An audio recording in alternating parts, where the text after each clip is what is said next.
All right, welcome. Today, we're not just going to talk about art. We are stepping right into the forge itself, where the raw, chaotic stuff of life gets hammered into song. We're going to dive deep into the Dionysian Dithyramb, and it's really a lesson in how to turn pure chaos into something beautiful. Let's get into it. Now, I want you to forget everything you think you know about gentle brushstrokes or quiet little poems. The kind of art we're exploring today is vital. It's visceral. It's a sonic explosion, a heroic yes that demands everything you've got. This isn't just about creating something. It's a declaration you write with the very ink of your own life. And really, that's the absolute heart of it all, isn't it? And this isn't some abstract question just for poets or painters. No, this is for you, for me, for anyone who has ever stared hardship in the face and wondered, could I possibly turn this pain into something else, something powerful? Okay, so to really get our heads around this, you have to picture two different worlds that we're always living between. On one hand, you've got the safe, predictable, logical shoreline. And then there's the wild, terrifying, and unbelievably creative abyss, the obsidian sea of chaos. This slide just lays it all out perfectly. Look at the left side. You've got the serious ones. They're living in these sterile granaries of logic, right? Guided by the cold lantern of reason. Sure, it's safe, it's orderly, but it's also stagnant. Now, look to the right.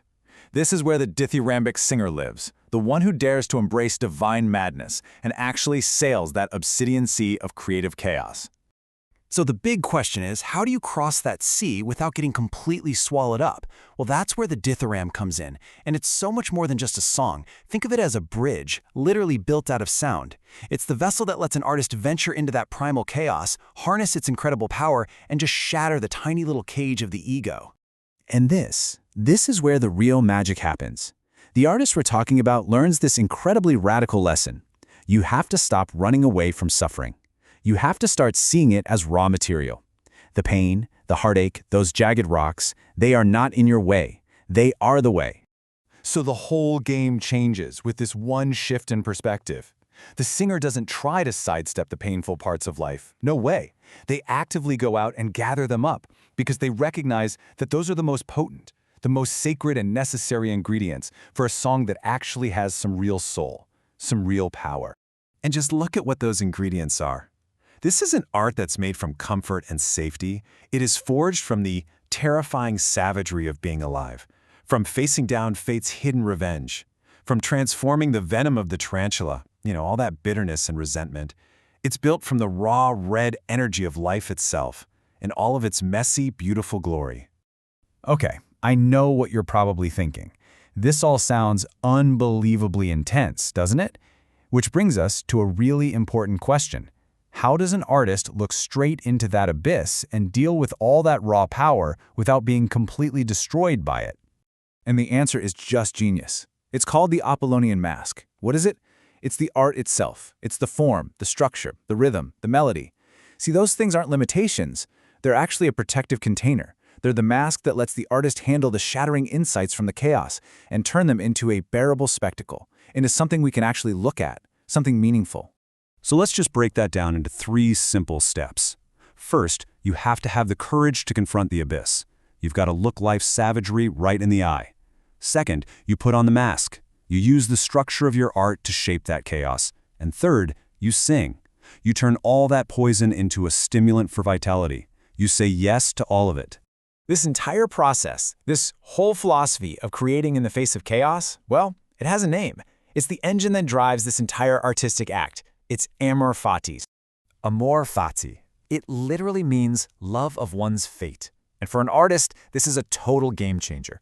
It means looking at every single part of your life, the mistakes, the accidents, the tragedies, and instead of wishing they never happened, you treat them as if they were deliberate, intentional strokes of genius in the masterpiece that is your life. So what's the end result here? When an artist truly lives this way, the outcome isn't just a powerful song or a painting. It's a powerful type of person. This is the song of what Nietzsche called the overman, the one who can look at the total sum of existence, all of it, and give it a resounding yes. But to really get that, let's look at the polar opposite, the last man. This is the person who just wants comfort, safety, predictability. He lives in the sterile, logical light, and because of that, his chest is hollow.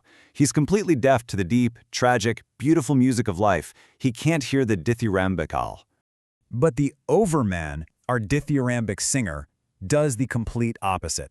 Through this creative love of fate, they actually redeem their own past. They take every single it was, every event that can't be changed, and they declare, "Thus I willed it." It's this incredible move of taking ownership of your entire story, the good and the bad.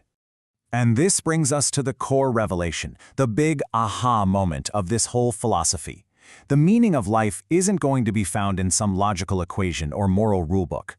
Life, with all its suffering and chaos, can only be justified, can only be made beautiful when you see it as a work of art. So let me ask you this, and I want you to really think about it. What would it mean for you to actually live this truth? To start seeing your own story not as a bunch of random things that happen to you, but as this magnificent, tragic work of art that you are actively creating right now. Because ultimately, that's what this is all about. To sing the Dithyramb is to live amor fati. It means making your life itself your ultimate song, a heroic yes to your own fate, created with full knowledge of its inevitable, tragic, and absolutely beautiful end. So let this be your call to action. Don't just live your life, compose it. Let your affirmation be a song, because it's only when you write with blood, when you have the courage to transform your own suffering into art, that you find the kind of strength that longs for the eternal.